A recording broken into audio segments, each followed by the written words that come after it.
Hello, greetings everybody, and welcome here to Prog Monster. My name is Murph. I am the host of this show, a show dedicated to progressive rock and other forms of rock music. So we're back here with the series we're running for the month of November.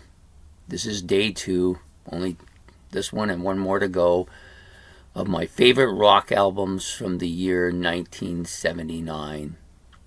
This is a great album. A little different from some of the stuff before. They went actually a lot more commercial in. It's a very poppy album, a lot of soft rock on it as well. However, it's such a good album. Like, every tune is fantastic. I love this album. To me, it's maybe their best album.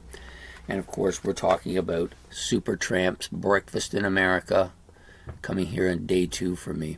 So this album came out on March the 16th, 1979. Another A&M label record. Yeah, there's a lot of them for me. Just such a great album. It's got basically, it's got 10 tracks. It's got a side 1 and a side 2. Both are really good sides. This album had 4 pop singles that did well.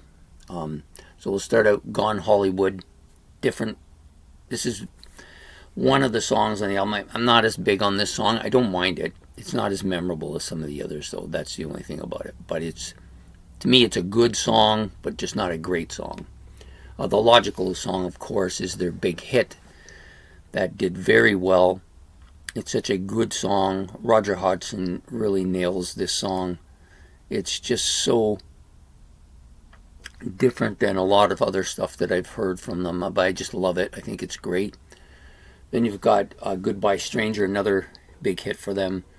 Another Roger Hodgson kind of vocalized song.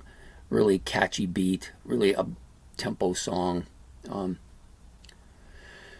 Breakfast in America, title track, really good song. It just goes on, it's just never-ending kind of fantastic song after fantastic song. Oh Darling, that's another song that's a little bit underrated.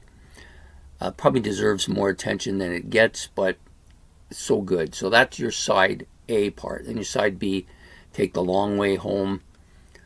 Maybe my favorite track on the album. Could be. Really great. Another really well sung song. Lord Is It Mine. This is probably my favorite underrated song on the album. I think he just nails it vocally. I think it captures a lot of emotion too, this particular track. Just Another Nervous Wreck. This one's a little bit of a different song on the album, and I kind of like it a lot. It's grown on me more in recent years. I'm not really sure why I didn't listen to it much early on, but it didn't. Casual Conversation is the same. To me, they're the same, very similar.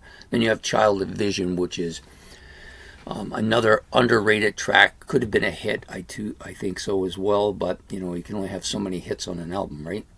So this album, fantastic, was a big hit for them.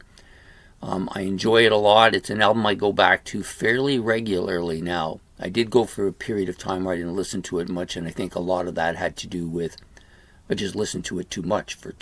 Like, I was listening to it all the time, and I just kind of burned it out a bit.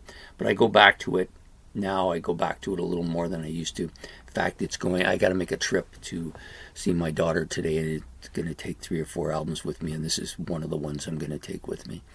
So I hope you enjoyed this video on Supertramp's Breakfast in America, coming here at day 2 on my favorite 30 rock albums from the year 1979. If you got any comments about the album in general, or anything you want to talk about Supertramp, which as a band I absolutely love, just about all their albums I love, and you can just put them comments down below in the comment section. Please hit the like button and the subscription button. It's much appreciated. If you want to be notified of more of this content, sorry, I'm trying to keep the album so that it's not getting any reflection, then please hit the notification bell. Yeah, so Breakfast in America, probably arguably their best album. Definitely one of their most commercially successful albums. And an album that was an entry point album for me into this group. And for a long time, it was the only album by them that I listened to. And then I one day got all 3 of the previous albums, and then that changed my perception of Supertramp altogether. And they've become one of my favorite bands of all time. So there you have it. So I hope you enjoyed this episode, and if you did, please like and subscribe. It's much appreciated, and we will see you again tomorrow for another look back. And for day 1, it'll be day 1 tomorrow, for my favorite rock albums from the year 1979. Take care, and goodbye.